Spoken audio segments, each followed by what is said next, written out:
Windings of the Moy Revisited is, I suppose, like a recreation that involves a series of photographs based on an original classic that was written back in 1923, and that was a series of essays written about the River Moy, the whole length of the River Moy.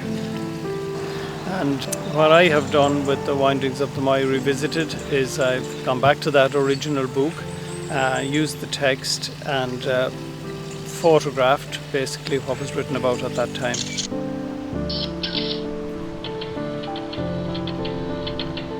Reverend James Greer wrote the original, and when I read the book I was kind of impressed or inspired by the fact that the things Greer wrote about 100 years ago were things that I was all very familiar with 100 years later.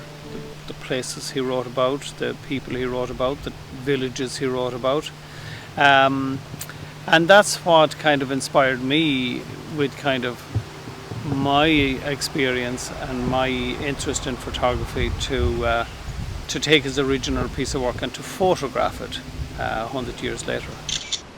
I had fixed in thought to visit again the sources and inner flowings of the winding Moy. The weather being fit for going amid the mountains on foot and drive, I resolved to carry out my purpose.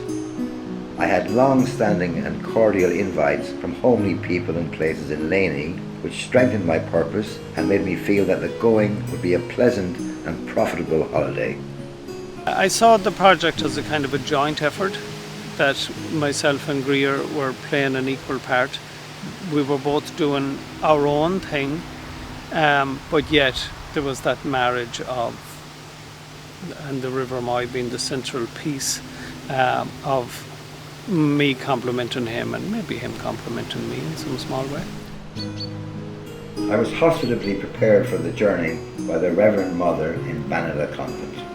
I started under an African sun my memorable walk by the windings of the Moy. I was given to understand that the journey was 10 or 11 miles, so did not feel discouraged, being a bit of an athletic walker in younger life. I was lightly accoutred, walking stick in one hand, umbrella in the other, and so felt quite fit for the journey. Greer, when he eventually, published his collection of essays in book form, it immediately became very well known, and it endeared itself to every family and every community along the length of the River Moy. Because Greer, in his wanderings and in his writings, included almost every town and village along the length of the River Moy, from Bay all the way back up to Knocknashee in South Sligo. So the book was a very clever piece of work because there was virtually a copy in every house, and in every house the book was spoken about. I get the impression he was quite eccentric, really. He had a very gushing style of writing.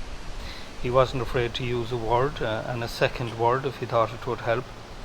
And he described some places very lovingly, and other places, he was terribly dismissive of them.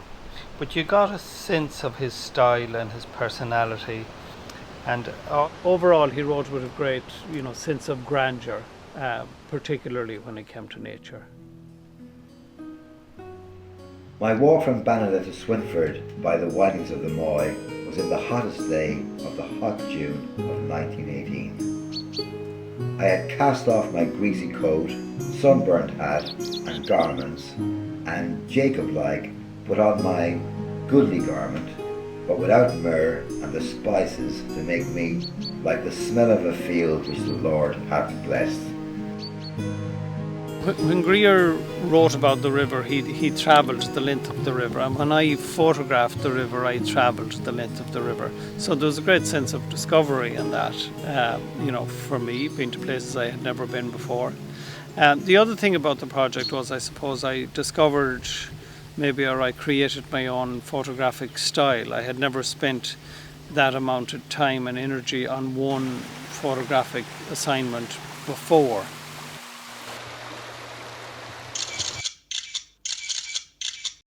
I was discovering things about the river, I was discovering things about myself, and I was creating photographs that I felt were connecting with Greer's original work, but also I suppose I'd like to think that any one of the photographs in the book would stand on its own, but it's that little bit more interesting when it's set alongside text that's 100 years old and the two kind of magically coalesce. A word for the baths at Enniscrone. As an item of health and comfort, the baths must be reckoned a principal feature. No expense spared in having all the machinery fit for princes of the earth to come and lay away their robes and put off their bordered garments and clothe themselves in their tremblings.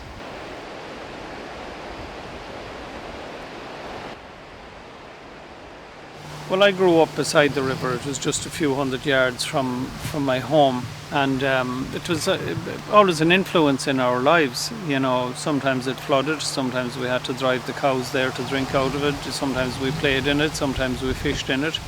So for us it was a natural part of our home and our farm. And of course everyone that lived along it had that same feeling.